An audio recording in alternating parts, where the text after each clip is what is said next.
Are you scrolling through Instagram on the daily, pining over other families' vacations, but you're just not sure where to start with your own?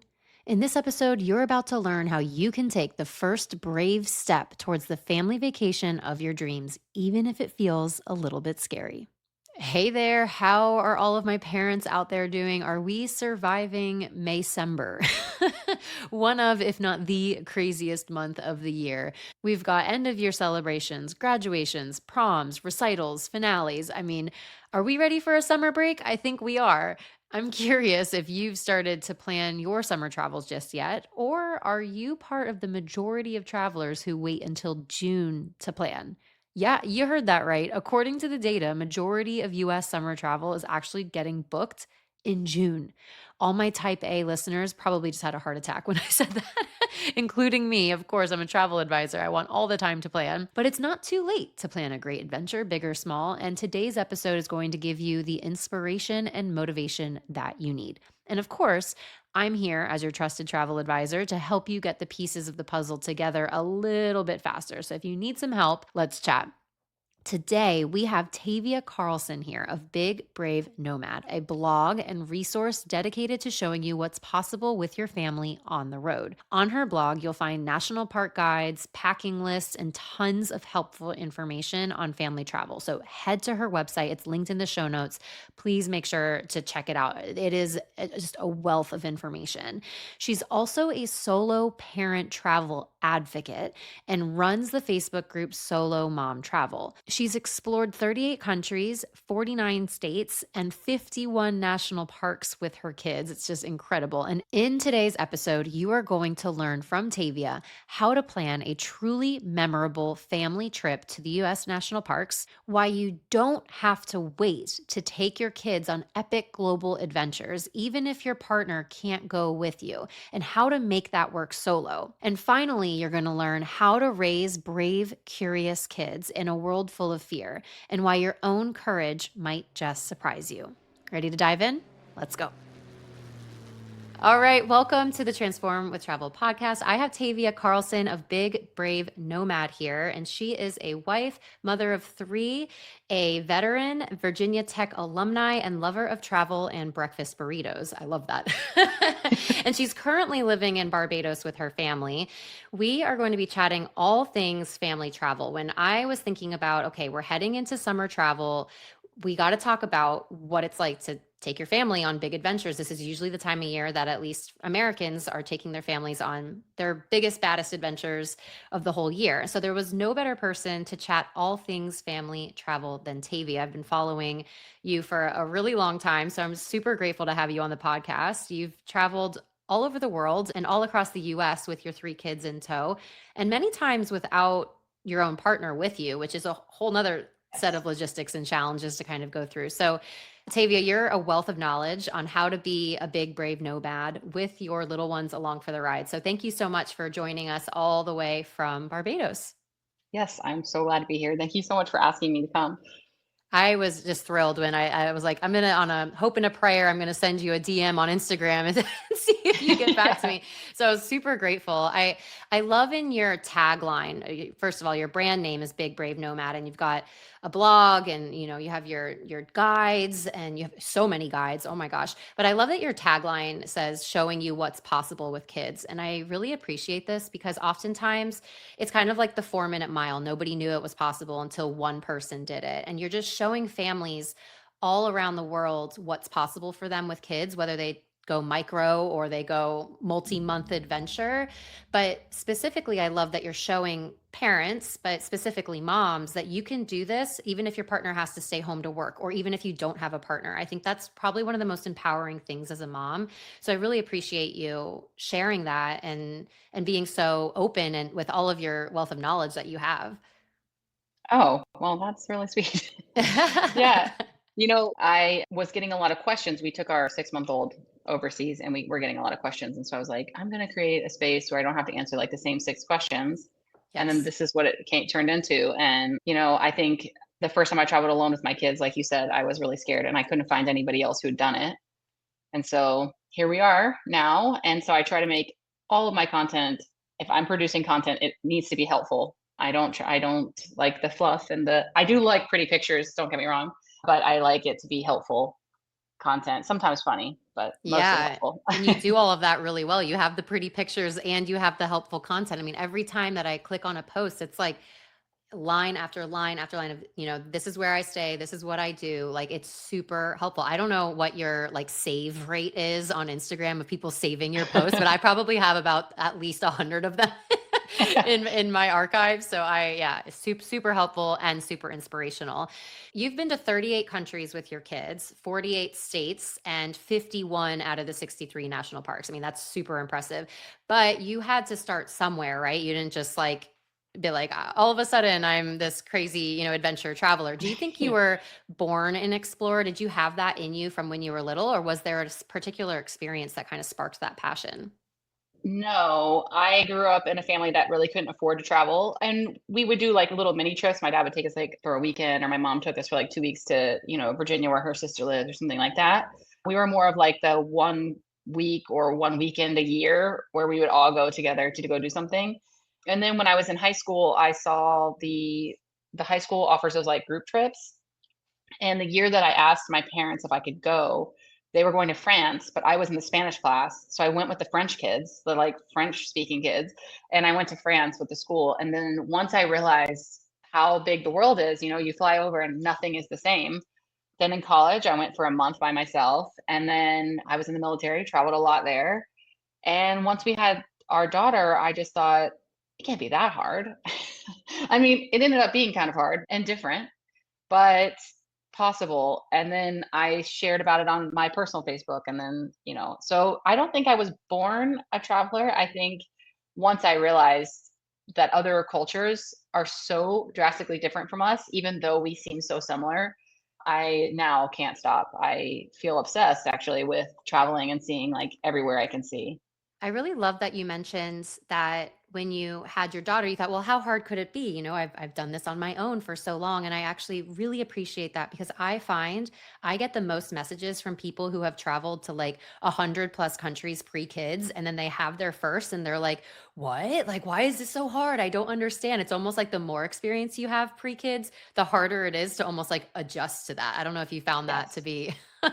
I did because my husband and I also did travel before we had kids. We were married for a while, but I think I couldn't stomach someone else taking care of her. That's really the end of the road, and I also couldn't stomach just not going. So we took the first trip. I had my mom and my stepdad actually met us. We did a week by ourselves, and we did like Germany, Austria, and then my parents met us in Italy, and we did like another week with them in Italy. So it was only 2 weeks, and it was our first time taking her out of the country. She was like 6 months old, and that's when things really started, like I was like, "Okay, well, we did it." And Mhm. then, honestly, actually, just, like, 2 months after that trip, I found out I was pregnant with my son, and I feel like I had already I had decided I was gonna start, like, a website, but I thought it was gonna be more, like, for friends and family just to answer some questions. Then we had him, and it was like the ball just kept rolling and rolling and rolling, and then my husband deployed all the time. I got out of the military in 2015, and he was always gone, and I have had 1 and then 2 kids, and I just, I didn't wanna, like I don't wanna use the word suffer because that's not the right word, but I didn't wanna just, like, be at home alone and feel trapped in the 4 walls, and so it started with road trips, little ones, and then bigger ones, and then huge ones, and the last road trip I did well, it wasn't the last, but the second to last big road trip I did with my kids, I did it alone. We spent 4 months living in my minivan, going from park to park while my husband was overseas for 6 Oh months. my gosh. So we at first, when I was planning it, I would tell my husband, like, every night I'd be laying in bed, I'm like, "I'm so scared. I'm so scared." And then once we started going, it didn't feel scary anymore. And then every day that we put behind us, it was like just started becoming normal and normal and normal. And then of course we had our third baby, and I was used to traveling with big kids and I had to like reset my mind to like what it's like to travel with babies and then crawlers and then toddlers. And now we're like in full force 2.5-year-old age. Yeah, I um got one of those. yeah, I yeah. feel you. Yes. Yeah, so it is definitely different. But yeah, I think it's kind of like how do you eat an elephant? Just one bite at a time. When you're planning your trip, you can have a general expectation. This is what I think we're gonna do today. And then just know that that's like actually not what you're gonna do today. You can try to do those things, but and we do try to do them, but often we drop, change. Yeah. change where we're going to eat, change what we're going to eat. Like even sometimes the big stuff that's on our itinerary, we will actually drop off the itinerary once we're there and we're like, okay, let's feel out how everybody else is feeling because obviously kids are human beings and they deserve to have like rest and not be drug around where they don't want to go. It's such good advice because I feel like especially when you are used to traveling before kids, there's these destinations or landmarks or attractions that you feel like you have to go to, or you used to be able to just go all day and sightsee. You really just can't do that with kids. And that's that expectation that you just mentioned that's so important to let go of that. And I think that takes a little bit of time. Now we tried to go to an elephant sanctuary in Thailand, and it was like the worst thing that we ever, the whole trip. I was like, this was for you guys. And it was the worst thing. Everyone's crying, everyone's sweating. So it's just Yes. like sometimes just hanging at the resort pool is like the best thing that you can do for them. And like letting go of that need to do and see everything is a big part of it. Yeah. And once they're old enough, I mean, my 2-year-old, obviously, you cannot reason with him. But with my older kids who are 8 and 10, I can say, like, hey, tomorrow's going to be a day where we're going to be going from the time we wake up to go to bed. So today, we're going to do what you want to do and, get your relaxing in now. And tomorrow, I just want you to be prepared. I don't want to hear, like, all the crying because you didn't know what was coming. And sometimes in that, maybe we're having a long day. The very middle of the day might be like, we get ice cream or like we break it up with something, a park, a playground, a stop at the beach, like something where they don't feel like they're being forced to do something or anything at all. And also, I think as they get older, showing them where you're going before you go. Sometimes that's like actually doesn't work. It's like the opposite. They're like, I don't want to do that. You're like, no, no, no. Yeah, you do. You do. You You're like, abort mission, abort mission. do. I Yeah. didn't show you this. Yeah.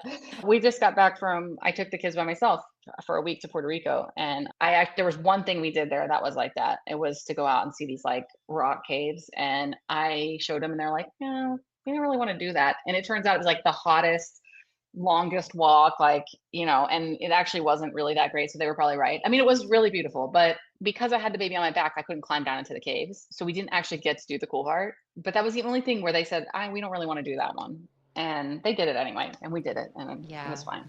Hey, I recently did a poll on my Instagram where I asked you what you're looking for most in your travel experience. And the large majority of you said that you're seeking deeper experiences while you travel. In a world of AI and over tourism, we're seeking to see the world in a new way and in a way that leaves the world a better place while also transforming the way that we see ourselves. There is truly no one doing this better than And Beyond.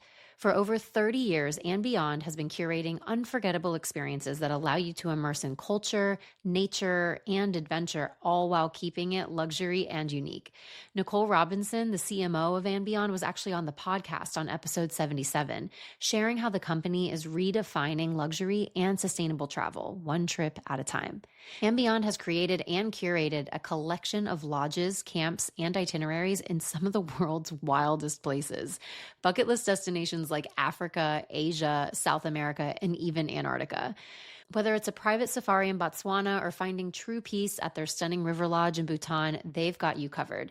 And the best part is you can travel with And Beyond no matter what stage of life or style of travel you're in. Think solo traveling, romantic getaways, family adventures, and multi-generational bonding. They handcraft bucket list experiences in a way that leaves you deeply changed and also leaves the world a better place at the same time. I mean, what more could you want out of your travel experience?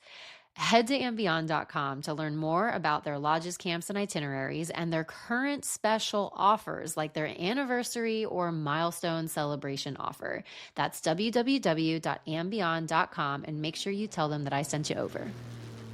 How early do you get your kids involved with the planning, or like how early do you start communicating these types of things or showing them where they're going to go? In general, like, so before we'll just use Puerto Rico again. Before we went to Puerto Rico, I started telling them as soon as I decided I was going to book it that that's where we were going, and we would get excited. And of course, we live in Barbados. We don't have any of the American, like we don't have McDonald's, we don't have Walmart, we don't have Target, we definitely don't have Chick-fil-A. And so we were very excited to go to Puerto Rico, knowing like I Googled their Walmarts and then I watched videos of what it was like inside. And we were like, oh my God, like a real Walmart. And so I kind of got my kids on board in that way. It was like we were just pumped to like see some American things and that, but specific things I usually show them like the day before because it's too much, Yeah, it's too much almost for me to plan it. So it's too much for an 8-year old. He doesn't know what day we're going. He doesn't really understand. I mean, he gets days of the week, but what is 72 hours from now? Or, he doesn't know. So like basically right. the night before, we have like a little, like a dinner or whatever, be like, look at what we're doing tomorrow. And I'll I try really to like pick the that. one that's the most exciting and like harp on that the whole time. And in Puerto Rico, we drove over 500 miles while we were there, if Whoa. you can even believe that. And so we did a lot of time in the car. My kids are not used to that. We live on a very, very small island and we never are in the car like that. So I would be like, look, we're going to go jump into the water from this waterfall. This is like so exciting. And then we're going to be in the car for an hour and a half and we're going to rest and we're going to like watch a movie and try to also just tell them that there's going to be some parts that aren't fun. Like, and in Yeah. order to get to Bioluminescence Bay, I mean, it was 90-minute drive. We've got to drive there and back. So I don't know. You just have to be honest with them too. Like sometimes I'm like, I don't want to make the drive either, but I want to do the thing at the end of Yeah. the drive. I like So that. It's bringing them along for the ride literally and being transparent and preparing them ahead of time. I think that's yeah, like really really good advice. And I mean, you just touched on the fact that you've been a 4-month solo trip with your kids, but even that you do adventures and you just took your kids to Puerto Rico and you do that a lot with your children. For other parents who are like, "Hey, I really want to go on this trip, but my husband's a police officer or a firefighter or like my husband a general contractor, like they can't just remote work." They yeah. can't leave, but like you said, like you don't want to feel trapped in the confines of your own home. You have this, adventurous spirit and you want to go explore with your kids. That's a really daunting first step. And you did mention you did one little step and then the next little step and the next thing you know you're on a 4-month road trip with your kids. But yeah. do you have any advice for parents who are considering going on an adventure with their kids without their partner, or perhaps they don't have a partner, but they still want to travel with their kids? What is that initial first step? Like, what does that look like? It could be anything. Some people's first step is going to be flying across the world and going to Thailand by themselves with their kids because they don't want to do the little road trip. They want to like just go do it. Yeah. For me, the first time I traveled alone with my daughter, who was my first child, she was 6 weeks old, and I just took her to see my parents in a different state. And that was a soft landing because they picked me up at the airport. I was staying at their house, like they helped me get all my bags. Like Right. for me, that was a very easy first step. And then, the next step would be just to go to the next town by myself or like whatever it is. And yeah, like eventually it just led to like me flying to Albania with my two kids by myself. Like it's so it's just the weirdest, you get a lot more confidence. Like you do it and you're like, okay, I think for most people, it's the actual travel day that bothers Mhm. them more than the planning of the trip. I think most people can't get past either the long drive or the long flight or the flight at all. Like, how do I get through TSA? How do I get through this? And to that, I just say, you just truly the first time have to just do it. And, I have many friends who have a lot of kids who never traveled with one by themselves or two, and then they have like 3 or 4 kids and they have to like do TSA for the first time by themselves, and they're like, get to the other side, and they're like crying. And I would say that that's probably normal if you're a single parent and you've got multiple kids, or even just one, and you're going through like a stressful process. And TSA is different at every single airport. It seems like in every country, it's totally different. And I think for most people, that is the blockade. So my suggestion would be start small, do something that's where other people could help you. And if you have no other people, maybe if you're like going to Europe or something, I like a company called Day Trip. They pick you up with car seats in the car already. Like that little thing Yeah. is like, I mean, just installing a car seat when you're also trying to manage your kid, that sucks. So, that one little thing could help you. Finding companies out there that cater to this market, which there aren't a ton, but they do exist, and starting small. I mean, I did a day trip once to New Orleans from Florida, and it was a 3-hour drive. I drove straight through. We spent the whole day touring, just me and my two little kids.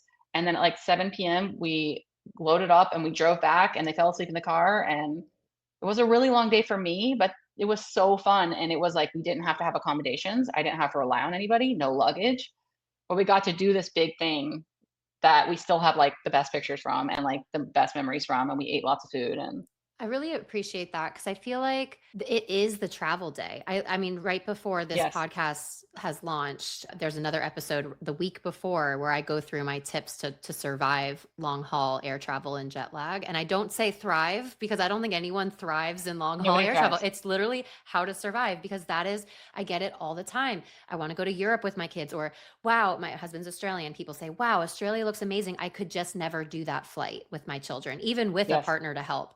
And I'm like, okay, there's something here. Like there's something that's blocking people. And I love that you say it is just stressful and that's okay. Like it's Yeah. normal to feel stressful. It's normal to feel completely disorganized and disarrayed and maybe crying at the end of it, but like knowing that there's a destination at the end of it and just continuing to tell yourself like this too shall pass. I will get off this airplane at some Yes. stage. Yes. And like what a beautiful lesson for motherhood too. Like like just this is going to pass and I just have to like keep putting one foot in front of the other. I really love that. Yeah, and it can be really complicated. I mean, when, like I said, I went to Albania, had to fly from Florida to Atlanta, then turn and fly from Atlanta to Rome. And then from there, I actually had to change carriers. So I had to like Oh collect my my gosh. bags, go recheck back in. And I was stressed. They were 2 and 4, and I was like with them. And we were running, our layover was so short in Atlanta. Like I learned so much from that experience that some of those I've never repeated. So now my layovers are longer. I see the price point is really great for the 45-minute layover. And if I was alone, I could do that. But now that I have all these kids, I'm like, okay, 45 minutes just like isn't going to do it unless I am sure at this airport it's one terminal and like we're just walking 3 gates down. But, I think also I'm an over planner. I learned a lot from that. I learned not to do the short layovers, not just to take, I mean, I do try to take actually the cheapest flight. I won't lie about that. And the main thing that I can give to any parent ever is your first trip, try to have a direct flight. That's going to be, I mean, I hear people always say, well, I think we want to break up this long travel day. No, you don't. You just suffer through it on the plane and then you'll just be there and then you don't have to do anything else. Like, Yeah. yeah. If every travel group I'm in, I try to like jump in on that conversation because I used to also think that maybe it was easier to have like a layover to break up a longer flight. But now I'm like, absolutely not. I want to get on No. the plane where I started and I want to get off the plane where I'm ending. And I don't want to do any of the on and off in between. And Because also the on and off in between is so it's dysregulating for you as an adult, but it's so dysregulating for them. They have to like yes, process again that I have to do with this whole thing again. And then you have to get all your crap and put it in a backpack again. Like it's just yes. like I'm right there with you. Yes, and there's nothing like having a baby on your back and you're dragging 2 kids by the arm and you're running in full force and you're like, "Just run," because you're like trying to make a quick connection or something has happened. One hiccup when you have all these layovers just translates down the line. Yeah. But yeah, we've really had every experience you could probably have in flying and, disruptions and sickness and cancellations and just all of it. We've literally Yeah. done all of it. And every time I feel surprised by it, I'm like, "Why?" We've already done this. Like we've been here before. Why is this surprising? But it is. It's even for those of us who have done it a million times. I mean, nobody wants their trip to be disrupted. It just is going to happen sometime. Yeah, I think people will really love hearing that someone as like so experienced with traveling with their kids, even on their own, still says like, I'm still surprised. I'm still stressed about certain things. I think it takes the pressure off of it having to be perfect. So many people are just like, well, what if the baby cries on the plane? I'm like, a baby cries on every plane that I'm on, whether it's mine or not. So it's just one Yes. of those things like with experience, as you said, with experience just comes the confidence that like, you're going to get there eventually and somebody next to you might be upset that the baby's crying, but you just stop caring. I feel like you do your Yes. best and you just put the blinders on and you get to where you're going. I love that advice. I saw something the other day. I think it's like circulating now. It's like you can choose to have a child-free life, but you can't choose to live in a child-free world. And I think that that is so true because I've had people say to me to my face, like literally on an airplane, like, "Oh, I really hope you're not sitting by me." Oh, And wow. to that, I will reply always and forever, if you didn't want to fly with children, you should have chartered a flight. I Yeah. mean, that's the end of the day. I Yeah. mean, my child is a human being and I paid for their seat just like you paid for your seat. And, I also find that it's those people that actually cause disruptions on airplanes. Yeah. We had a lady Absolutely. who did that and was like wailing on, like, through like 4 hours of a 9 hour flight. She was crying and the staff was all around. And I felt really terrible for her, but she was the one who said that to us at the beginning of the flight. And my kids slept the whole flight. And it's like, okay, but like adults also cause problems on airplanes, Yeah, like and loud noises. And anyway, it's not absolutely. just the children, and children don't even know that they're being that way. They don't. It's very frustrating as a parent to have your kid cry on an airplane. Hmm. I've had kids get sick on airplanes, and that's also horrible. But the person who's suffering the most is the parent. I Absolutely. Because we're biologically hardwired for our child's specific cry to spike our adrenaline, right? So I could hear a Yes, baby cry and not even notice if it's not mine. Whereas if yes, it's my specific child, I'm already sweating. I'm nerve, it's I remember yeah, this one story really helped me. We were on a flight from Fort Lauderdale to LA. It was 5.5 hour flight. My 15-month-old at the time cried the entire way, did not stop. We land in LA. I'm waiting to get the bags. My husband's getting the trolley or something like that. And a man must have been sitting next to us. And his driver came up to him and said, "Hey, how was your flight?" And he said, "Yeah, like there was a baby that was crying the whole time, but I just popped my headphones in and here I am." And I'm like, "That's it. That was it. That's all." At first I was like, oh, he's going to start talking about me. And then he was just like, "It is what it is. You're on a flight." So I think that's really good advice for parents that are nervous about their baby crying or nervous about their baby making a scene or their child making a scene on the flight. As for most people, it's annoying and then they move on. And just like you have to just like build up that confidence by taking those flights. Hey everyone, I just wanted to pop in here really quick to share something brand new. We have just launched our Transform with Travel community newsletter. And I know you're thinking, oh gosh, another email in my inbox, but I promise you, this newsletter is going to be worth your while. Every month, I'm going to be sharing how you can create meaningful travel experiences for you and your family, how to really build that adventurous spirit back into your life again, whether you're on the road or at home. Our top travel tips and trends, and beyond the Chat GPT trends. This is tried and true, had my feet on the ground recommendations, our insights on what's coming up and what's next, and so much more. I would love if you can join our newsletter, join our community. It's absolutely free. As a thank you, you'll receive in your inbox a guided meditation to help calm the nerves down while you're flying. Whether you love the beach or the mountains, whether you're a window seat gal or an aisle seat guy, whether you love culture or adventure, you have a space here within the Transform with Travel community. So please go to the show notes, click the link to join the newsletter, or you can head to my website, transformwithtravel.co. All right, thank you. Back to the show. I would love to talk a little bit about your US National Park experience with your kids sure, in particular. You've been to 51 out of 63 something national parks, which yes, is super impressive. You have a lot of guides online from your blog, your social media, so much content, wealth of knowledge. So everyone that's listening, run to her run to her Instagram page, Big Brave Nomad, because you like will get so much information. I won't ask you the nitty gritty on every national park because we could be here forever, but I'd love to hear from a family perspective. What were some of your maybe like top three favorite national parks when you're bringing your kids with you? okay. I'm so glad that you said that because people always ask me what my top three parks are, and I'm like, well, I don't think anyone who's been to all the parks would be able to answer that because they're Yes. all so different. So parks with kids, I'm going to go with one classic, which is Yosemite. Everyone's going to say that. And that is because Yosemite has so many overlooks that you don't have to hike to. So you can get the pictures you see online, you can get that with no effort. So you could like literally drive and just get out of your car. If you want to do the effort, they actually also have that. So I think that that park's really great for families, especially families traveling not just with young kids, but the multi-gen who are taking their parents, who are wanting to travel as a big Mm, group, because everyone would be able to do it. And in my blogs, I usually write in the hiking section, easy, and then which goes with toddlers, and then kids is like the medium, and then I always say teens, which is like the hard hikes that you would sometimes need to get a permit for or something. So Yosemite has so many in the easy, like toddler friendly, because you just drive up, even just to see a waterfall. It might be a hike, but it's like zero point 0.2 miles of flat paved path basically. So I would definitely put that park. They have so many different options to stay inside the park as well, where you can stay from like actual tent camping in your own tent to glamping, and they have heated glamping tents to like 5-star resort where it's luxury, and we've stayed in that as well. And It is. It's exactly what it sounds like. So yeah, I think Yosemite would probably go down as one of the best for children and elderly family members or somebody who might have special abilities and not be able to, walk through the park on their own. A lot of the other parks are, if you want to see what you're seeing in the postcards, you have to hike to them. So maybe for older kids, but I'd have to say Acadia would probably be one of the family friendly spots because they do also have a lot of spots that you can just drive to.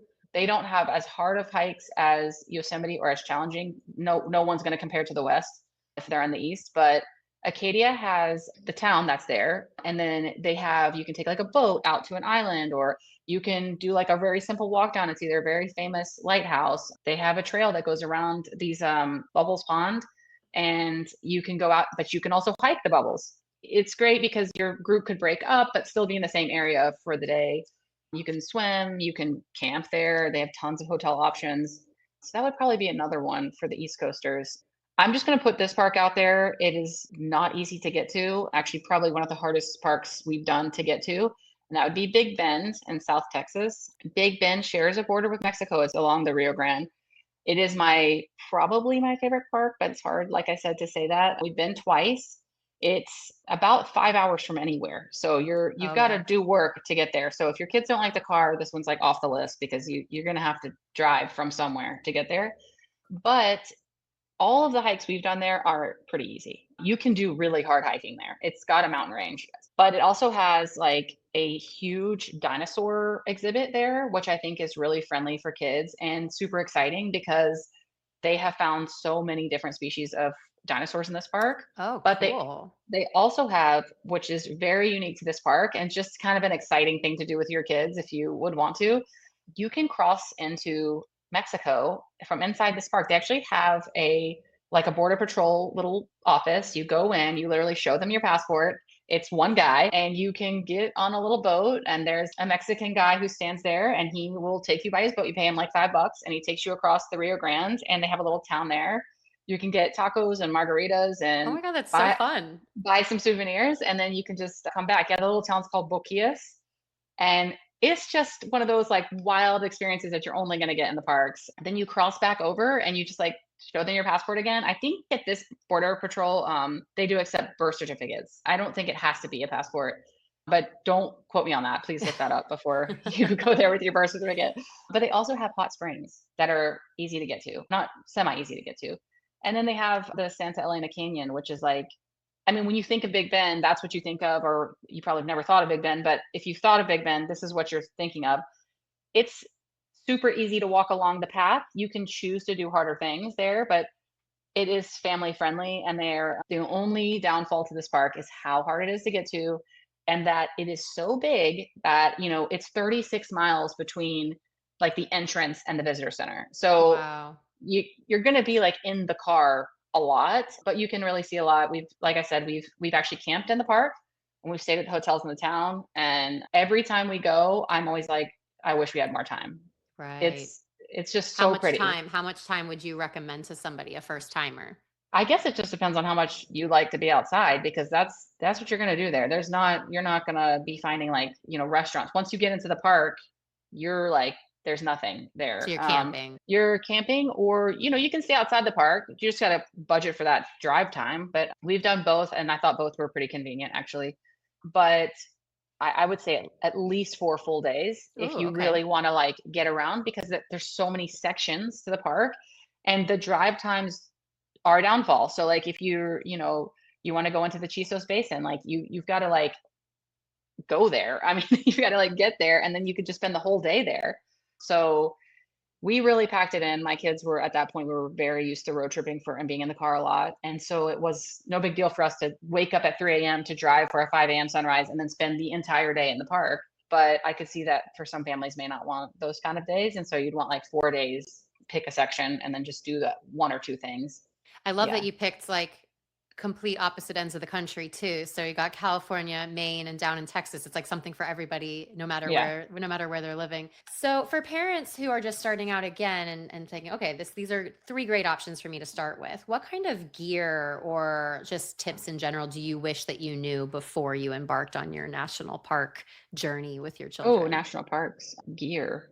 The one thing I don't have that I always wish I had just bought at the beginning was a spotting scope. I know that sounds like really hardcore, but even for somebody who maybe isn't super into nature, gosh, there's just so many opportunities in the parks to see wildlife. And I am a big proponent of keeping your distance. That's a story for another day on how I feel about that.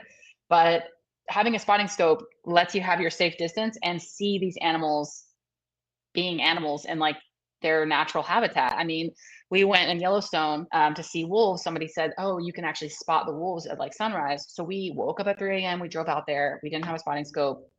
The wolves aren't like right there. I mean, I don't know what I was thinking. We wouldn't have even wanted to be that close to wolves, but we had no spotting scope. And thank goodness there were other people there that were really friendly and they saw that we had kids. We had binoculars, but binoculars are not powerful enough to see these animals sometimes. And so, particularly that day, I was really regretting not just eating the cost of a spotting scope. And we were able to see other people's, this mom and her pups. And it was just like, you Oh, just can't like, when will you ever see that in the wild? It was just felt so crazy. yeah. So that would be one. I don't know because obviously great hiking shoes are like, you want to like have those right away. Do you have a brand for kids that you recommend for good shoes? I do, and I wish I could pronounce it for you. I have it linked like everywhere in like Okay. basically every national park blog I have. We'll link it in the Um, show notes for people. it's this basic Amazon. It's not Amazon Basics, but it's like this brand that's on Amazon. And it does not look like it would be a hiking shoe. We've used it for since 2021, so for 4 years now, and actually almost probably 49 of the parks that we've been to. My kids have worn those shoes for hiking, so we've also used them in the water. They're not Oh, water shoes, and they will stay wet, but they were good at gripping the rocks as we were like crossing rivers or whatever. And now our baby actually uses those same exact shoes. They're so great. And they perfect. have them in sizes like all the way to adult. So you can get them from toddler to adult. I like my kids to match. It was great for me. That's Um, awesome. Well, we'll get the link and we'll link it in the show notes for parents who are just starting out getting gear like shoes and stuff like that. and they're also the other thing I was going to say is they're a great price point for, your kids are growing. You don't, we used to try to use like Merrill shoes and stuff. And I love them. Don't get me wrong. They're great. And if you go with that brand, but they're so expensive. So it's like if every 6 months you're having to buy $70 toddler shoes, it kind of rough on the bank. Yeah, for sure. Yeah. And you've got 3 kids. So, Yeah. Yeah. and by the time the 2 of them are done, secondhand, it's like they're like falling apart by the third Yeah. kid. So you kind of need to get a new pair anyways. Well, he's the baby. He gets everything. So Yeah, I know. I know. So cute. So, in terms of things like when you're trying to plan for permits for national parks, like I know you said some of the harder hikes and some of the national parks require permits. How far in advance are you planning trips like these? Because there's also seasonal, like some parks don't even open. They're only yeah. open for 3 months of the whole year. So, how far in advance are you considering, okay, I know I'm going to want to hit these 3 parks this year or something like that? Like, what's your average timeline? Every permit is going to have a different, like, when does the permit process open? I always suggest that on like the literal second it opens to get your pass, even if you get there and you're the only one that's there, that's okay. At least you got your pass because we've done things that we thought weren't popular and we couldn't get our passes for it. And it's like, Oh, that is the most devastating thing to go to a park and not get what you want. But let's say you're going, August 1st, and they open ticketing for that probably 30 days prior. I would say probably 60 days prior. I would literally be waiting with an alarm clock. Like I'm going to open it up 1 minute before, I'm going to refresh until they're there and I'm going to buy it. That's how I do everything with the parks because post COVID, the parks are insanely popular. And for instance, some parks require ticketed entry now. So parks like Yosemite, Rocky Mountain, Acadia has an area that you have to have a ticket for to see the sunrise. That also is another thing that like once you start digging around whatever park you want to go to, I would be looking at their on the like recreation.gov and seeing what are they asking you to have tickets for because mm, nothing would be worse than not having the entry to the thing that you were going there to see. I think Glacier National Park you have to have entry to get onto their Road to the Sun. That is the whole park. Like, I mean, that is like if you can't get onto Road to the Sun, you cannot even access the other side of the park unless you drive the other way around the whole thing. So I guess my suggestion is, I know you asked me, like, what's the suggestion? The suggestion is go into recreation.gov, figure out what it is you want to do. And on it, it will say, registration opens on this date for these dates. So like these 5 days are going to open up on this date. And I would have an alarm set and I would book it. Other thing is always know if you don't get it on the first go, typically 24 hours before whatever you want, they will release a few more tickets. Hmm. And they'll say it it'll say it very clearly what time they're gonna do it. Again, I would set an alarm and I would refresh. We were able to get tickets into Rocky Mountain National Park the day before entering in peak fall foliage, which I could not believe. Wow. And we even got the Bear Lake, so that's like the extra special ticket. We got it literally the night before. I had an alarm set and I was like on my hotel internet, like I was celebrating really big whenever I found out we got our ticket. But if we hadn't gotten it, I think I would have felt really disappointed because that is such a beautiful part of the park, and there was a hike over there we really wanted to do, and so you do have up to 24 hours before, but I wouldn't rely on that 24 hours because I'll tell you with a Rocky Mountain, it was sold out in under 30 seconds. All of them were gone Wow. for the next day. So I got my ticket and then I refreshed and there was nothing left. That's I mean, really I would good. Really good advice. I think we're in a world as a travel advisor, I'm getting, we're in a world of last minute everything. I get people coming to me with yes, I had a client come up to ask me to plan a trip to New Zealand and Australia for a 2-week trip, and they had 2 weeks before they were planning on taking their flight. So I planned a trip crazy. in 2 weeks. I have clients going to Europe with less than 3 weeks. Like, we're in a world of last minute, which is a COVID thing. Like, we kind of mentioned COVID before. What my general advice is as well is, again, like, you need, for those types of national parks, like, you have to have your pre-planning in place. And unless Yes. you're okay with, like, what, like you said, that 24 hours, like on a hope and a prayer, like Christmas miracle type of deal. I also work with partners in the US who specialize in national park travel. And so they have their like ear to the ground of anything that's changing, because Yes. the world of national parks is changing on a daily basis this year. So yeah, I appreciate like pre-planning, research, and you're going to want to get the gear. You're going to want to get everything ahead of time, get Yeah. your kids excited like you spoke about. So I really appreciate all that advice. I'd love to switch gears now. We talked about US domestic national park. I'd love to talk a little bit about international and what that experience has been like, because you have a lot of experience with international travel with your kids. You're living internationally. For those that are just thinking about maybe their first international trip with their kids, what has been, out of the 38 countries you've traveled to with your children, what's been the easiest country for you to bring kids along? Like, what would be your recommendation to someone as a beginner traveler with their kids to kind of like have a little soft landing into international travel? Well, I think that depends on your personality and what you're looking for in your trip. When I think of Europe and I think of bringing kids, I think everyone would agree that Italy is going to be the best country to go to. They love babies, they love little kids. You would be surprised, like you'll go eat and they'll just take your baby. Like Yeah, they just that's love funny. babies. I've heard, I haven't been to Japan, but I've heard Japan also is a very Taiwan is a very family friendly. They love children, they love babies. You definitely want to go somewhere where children are included in the society. Not all European countries, no matter what you see online, are that way. Some don't enjoy having the children out at dinner and stuff like that. So if I was going to Europe, I would pick Italy with kids like every time. And plus, like you get the nice espresso, the kids get the gelato, like it's good vibes all It's around. a win-win. Yeah. Everybody's eating pasta like at every meal, so it's like everybody's winning. And then if for South America, I mean, in Central America, I they have all been so great. Costa Rica is obviously, I think if you're looking for like an easy, like where you don't have to do a ton of research, Costa Rica is going to be it because Hmm.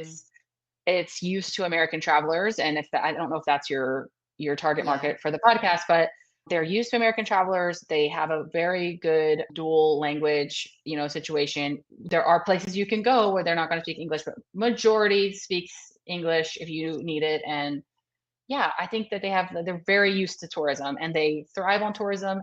And Costa Rica in particular has like actually government programs where their citizens can become tour guides. And that is like they go to college for it. And part of that is learning English. So like Hmm. so Costa Rica would probably be another one that I would say would be like a great first And overseas. they widely accept USD too, US Yeah. dollars. I mean, you Yes. can pay in US cash anywhere. So it's Yeah. a very easy beginner place if you don't have to Yeah. think about too much to be able to go there. Yeah. I agree And with that. then another one that I would say they may not be the easiest places to get around because they're just not, but the English speaking Caribbean countries would also be a good spot. They're not a big time change for a lot of people. They speak English. It's just going to be like easier in that way. I think harder in other ways in that you might not be able to find all the like comfort items that you like here. But yeah, I would say like the English speaking Caribbean. And if you are a native speaker of another language, I mean, obviously I would say like if you speak French, go to the French islands. Like if you speak Spanish, go to an island that speaks Spanish where you feel the most comfortable. I think that makes a big difference. If you're an American and you're like, I want to go to Italy, but I just don't want to deal with that, then you could go to the UK. I mean, language is really hard. I mean, when especially if you have a medically fragile or maybe a child with special abilities where you need an emergency backup plan, I think it's maybe the first time would be easier going somewhere that you can very easily communicate. Our baby got really, really sick in Ecuador. My husband speaks Spanish, thank goodness, because he was 6 months old and he was so incredibly sick. We took him to the emergency room. We didn't get the answers we needed. Our next spot was we went to Colombia from there, and he wasn't getting any better. And we were like, okay, like this is getting like really bad. And he is just a baby. We went again, having my husband there, being able to communicate in Spanish was like in Colombia, they didn't have any translators. So Hmm. it was either speak Spanish or we were like the sign language. At one point, I checked in before my husband showed up because I took the baby by myself, thinking that my Spanish was good enough. That was silly. I was using Google Translate, and so was the nurse. Like she was typing it in, and I was typing it in, and we were communicating like that until my husband got there, and then things went faster. We ended up just flying back to Miami and going to the children's hospital. But funny thing is, in Miami, all of our doctors and nurses spoke Spanish and asked to see the paperwork in Spanish. So That's so funny. that actually worked out really nice. The language piece is really important. My daughter's allergic to eggs, so it's easy for me to Oh, go to a Spanish-speaking country and just say, like, asking, like, "Sin huevos?" Like, does it without yeah, eggs, right? But when I'm in Thailand, like, it's really making sure you understand, and even when you think that they really understand, you're gonna get the pad thai with the egg in it. So it's like, that's a really good piece of advice for any parent that has any sort of difference in their children that they need to make sure is going to be really honored in those countries. And some countries, as a lot of countries in Europe, actually aren't as accommodating as the US is or other countries are with yeah, allergies and stuff like that. So those are really valid points to consider. It's not like one country, it's like piecing together all the things that you yeah, need. Speaking of traveling to your kids to a country down in Central and South America, you explored Peru with your three kids. I yes, believe last year. I love that yeah, reel that you posted. That was like me on my birthday asking to go to Applebee's, and then like your 9-year-old's like, "Can we see Machu Picchu?" Like yeah. that's like my ultimate goal for my children is to think about that. Can you walk me through kind of your planning process for a trip like that? Like where did you start? Like do you have a planning system down pat? What does it look like for you to plan such a big bucket list country for you and your three kids? Okay, so for a normal person, I think this planning process could be done in a much more expeditious way. For me, I like to have spreadsheets for literally everything, Oh, and that's I my plan. love language. Yeah, Spreadsheets are my love language. yeah. So for me, I don't think even when I was planning it, I was like so stressed, and I was stressed. Like I made a really nice itinerary, so other people don't have to feel this stress. Down to like you can just click and book exactly who I booked. Like that's I tried to make it really easy, but when I was doing it, I just couldn't find other people who had taken their kids into the Sacred Valley. I knew they existed. I knew they existed because I know some people who have done it, but I just couldn't find the exact information I needed, which was like, how do we transition from the airport to get there? Couldn't understand the Sacred Valley. I couldn't understand like, do you stay there or do you just like transit through there? Or, if we choose to stay there, like where do we stay? Like what's convenient? And so it took me a really long time. I had a map going in Google Maps. I was like mapping out everything, trying to figure out how far it was to drive, who we needed to contact, were there drivers, were there taxis, was it a train? And so for me, honestly, it took me a solid like 6 months to plan that trip. And it was a really intense trip. Peru is actually one of the most logistically challenging countries because of the fact that everybody wants to go to Machu Picchu. I mean, that's probably what triggers people to want to go to Peru. And then once they realize like how cool Peru is, they're like, oh, actually, there's like all these other things. If you just simply are going just for Machu Picchu, that is incredible. Like there's so many wheels on that bus. Like Hmm. you're gonna have to put so many things in place and they all have to line up perfectly. So I think it's totally doable. I think Peru, out of all the countries we've been to, was all of our favorite. The best food, the nicest people. We felt welcomed everywhere we went. Again, I'll just harp on the food. Everywhere in Peru is like a foodie's paradise. And you can get tons of different options. You were saying egg free. We noticed that they had like vegetarian options. I don't know if they had gluten free. I didn't really look for that, but they had like vegan. And I think it would be easy in Peru to eat whatever specific way you needed. We also found that in Peru, not only was it logistically complicated, but the further we got away from the cities, the less English was available. And again, Hmm. my husband speaks Spanish, so and I speak, I'd say like 25%. So we were able to like get through what we needed to get through and we never had an issue.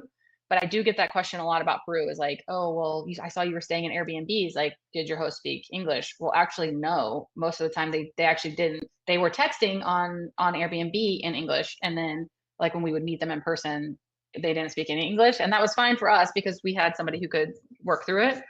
But again, I think in a pinch, Google Translate's going to get you. Like, if you need towels, you can type that in and they'll just translate it for you. But Peru, yeah, it took me about 6 months and we did actually still have one big mistake. And then when I tell it, you're like actually not going to believe that this happened to us because we're such like insane. Well, and by we, me. I'm such like an insane planner and I follow up on everything and I get confirmations and I keep a spreadsheet of my confirmation numbers. So like how did this happen? I don't know.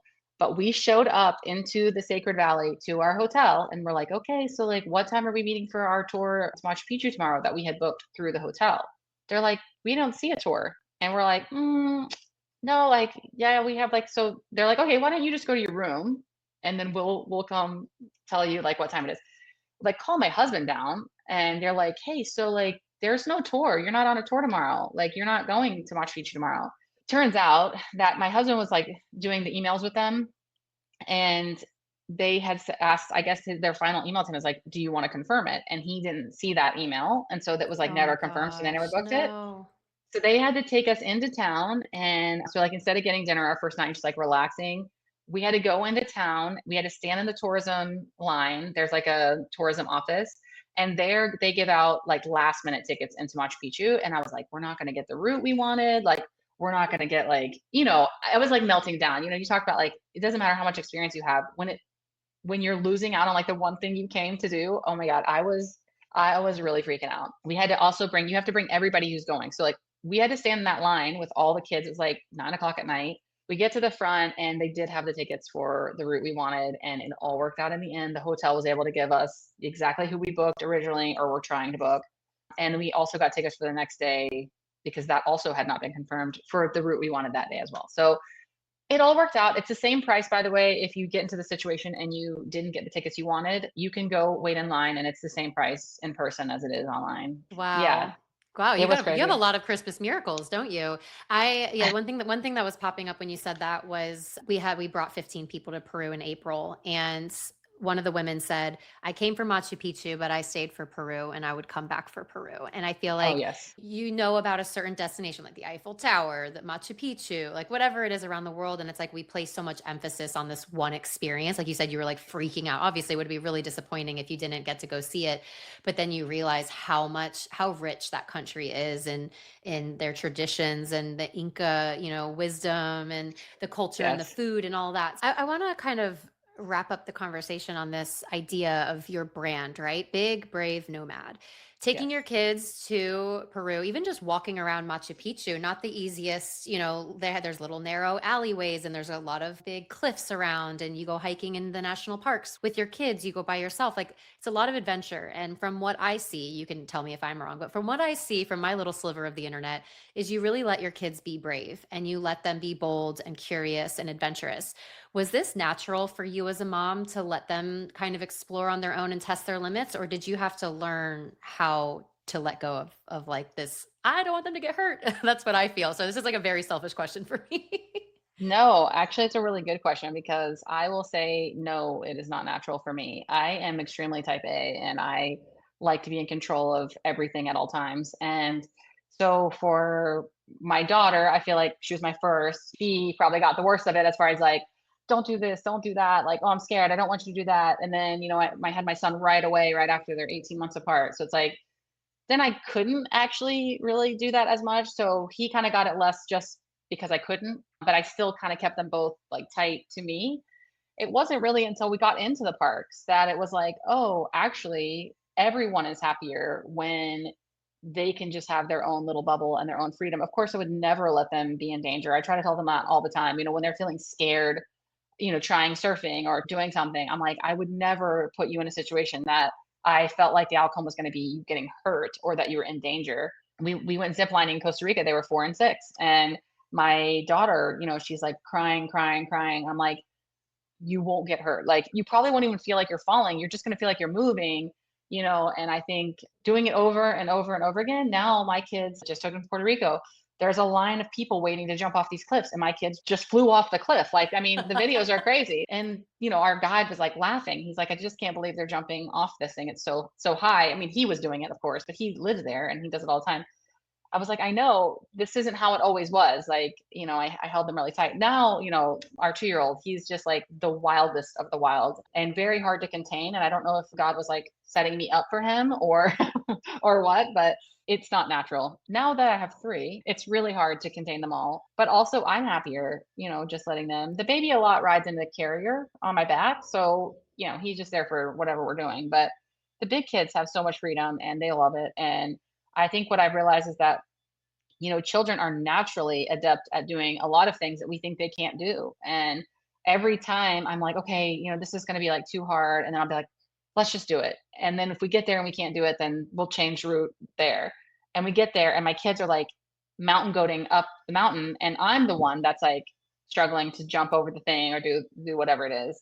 So I think that we just don't give kids enough credit. And we live in a world where, used to, I don't know about when you were little, but when I was little, we were outside all day. Nobody was watching us. I mean, if you were a 90s kid, you were not being watched. That's Right. just the way that it was. Like, I mean, it's no shame. Everybody's parents were that way. Hmm. It's just that, we had a lot of freedom. And I think maybe now that we have the internet and like we see more dangers because we have access to it on the internet. Like, you see people posting these GoFundMe's for like bad things that happen, and they do happen all the time. But our parents didn't have that. So I don't think they were like constantly in fear of something bad happening. And then also, Practice. what really helps is when you're the only parent, the only adult in the group, and you just physically can't. I would never do anything to put them in danger, but I have 2 arms, I have 3 kids, and we're gonna do things that are like, will push our boundaries, but not put us in harm's way. It's kind of like that safety net. It's like you're letting them explore and like test their limits, but there's like an invisible Yes. boundary of safety around them that they're not Yes. going to be like that in too much real world danger. Yes. I love that, and I think it helps them build so much confidence in themselves that they climbed the thing or they did the zip line. I think about my daughter. Like the first time we were really trying to get her on the board, she was like on the surfboard, and she was 3, and she's super scared. We never pushed her limits. We never forced her to do it. But now every time she gets scared about something, I'm like, hey, remember when you were scared about going on that surfboard and you did Yes. it, and I have the video and I show her it. I always show her to remind her like it's okay to be scared about something, and it's okay to keep trying to move Yeah. towards that goal. And And it's okay if yeah, you don't like it. Like, if you and get it's to the end. okay. Yes. Yeah. My son, he doesn't care for any of that stuff really. I mean, he likes to like jumping off the rocks and stuff, but he didn't take to like sailing and all that the way my daughter has. And that's okay. He'll just Yeah. do something different, I Yeah, guess. totally. But just one more thing about safety, just because I feel like I have to say this. You can track your kids on, get an air tag or something like that. I think if you're not talking about like physical, like falling off a cliff, you're just talking about like, I'm going to New York City, like, how do I keep my kids safe? Well, I air tag my kids. I mean, I'll admit it. They wear either like a little bracelet or I put it on their ankle, hidden under their sock. Haven't quite figured out how to keep it on my toddler yet, but I'm working on that. Somebody needs to invent something. That's But your yeah, next business. that's That'll be my your next next business. your next product. They also sell like little watches that like they look like a little less obvious. And yeah, I mean, I am not ashamed to say that. And when they were little, like really little, I had like the little backpack, like Yeah. I think you have to do whatever you feel comfortable with. I saw actually just got back from Europe and I saw a lot of kids on leashes, like the backpack leashes. And I thought that's actually pretty smart because the airports are really crowded now. And I mean, it's not even that you think that somebody's going to take them. It's like in 2 seconds, they could just be like They're gone. gone. Yeah. Yeah. Like just wandered off and now you can't see them because the crowd is so thick. Yeah, and it almost kind of goes back to that baby steps. Like if it makes you feel better to have an air tag on them, which is just smart in general, when especially if you're going to like super crowded places, but an air tag, a backpack with a leash or Yes. whatever. And then slowly over time you start to feel more confident in your abilities, or they get older. Like it's like that, going back to just like building that confidence over time as a parent. Yeah. I really appreciated your time, and I think this is such an important conversation to have, especially as we go into summer travel, especially as people are getting more and more adventurous with their travels with their families. I know a lot of parents listen to this podcast and they're trying to find ways to make it work and make it feel good for them. So thank you so much for sharing all of your tips and tricks and life experiences. We do end the podcast with 3 rapid fire questions that I don't share Okay. ahead of time. So we'll Okay. just see Oh what comes gosh. up. Okay. Number 1 is, what country or place, doesn't necessarily have to be a country, but what place has made the biggest impact on you? Oh my gosh. I don't know how to answer that. I don't know. I'm just gonna shoot from the hip. And I guess I'm gonna say Barbados because I live here and I had a baby here and we've obviously have really great ties here. Yeah. Oh, I love that. I need to get to Barbados. It's on my list. Yeah. Number 2 is, what is your must-have travel item? For me or for my kids? Maybe let's go kids because that's what we're talking about. Probably would be for me and my kids would probably be their interconnecting headphones. Oh, They have headphones that fold, they collapse really small, but they all plug into each other so they can watch like the same movie and you oh don't my have to God. carry like I've never heard of yeah. that. And I think they're $12. They're on Amazon. Okay, we'll Yeah. link it. We'll link it in the show notes, everyone. I Yeah. love that. Yeah. And then number 3, usually I ask, what's the biggest life lesson that you've learned while traveling? I'm going to flip it just a little bit. What is the biggest life lesson that you've learned as a mom because you've traveled with your kids? Oh my gosh. I don't even think I had to travel for this one, but I think travel has magnified it. And that would be that babies don't keep and little kids don't keep. I'm facing the tween years with my daughter, and her interests and her opinions are like, more magnified. And she is, I don't want to do that. Or like, I'm more interested in doing this other thing that I didn't have planned. Or why gets home and is like, well, why didn't we do this? And when they're little and they're, like under 8, they just do whatever you want to do and they just love you and they just like to be near you.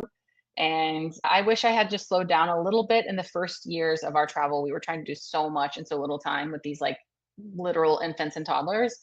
I wish we had done trips a little slower back then, so I could just like soak them up with what we were doing. So, and now looking back, it's like so hard to look back and be like, oh my gosh, remember that day? It was like we were just like running, why didn't we just let them play there for a little longer? Why didn't we just, let enjoy this one thing a little bit more?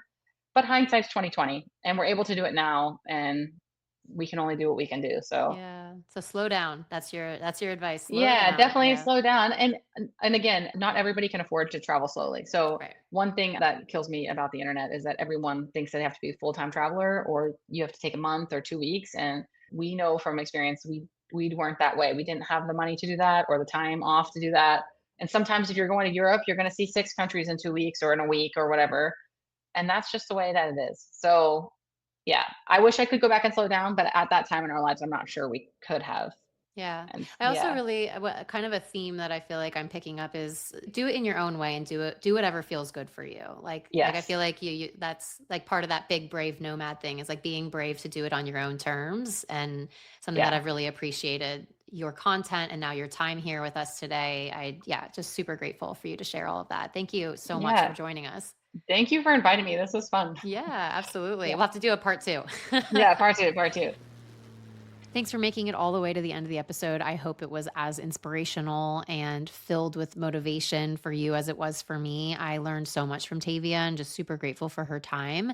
I hope that you're feeling really pumped to go on an adventure of a lifetime with your kids this summer. If you have not planned it already, feel free to reach out to me directly. My email is kelly@transformwithtravel.co. There's a link in the show notes to send a trip request form to find out more about how we can work well together. And if you're not quite ready to take a trip this summer, take a big adventure, do something small. Do a staycation, head to a different beach or a different park. Micro adventures definitely count, and we're big proponents of that here at the podcast. All right, I'll see you on the next episode. Thanks for tuning in to the Transform with Travel podcast. If you have a friend or a loved one you were thinking of during this episode, spread a little love and share this episode with them, someone who could use a little inspiration. And while you're at it, be sure to subscribe to the podcast as well.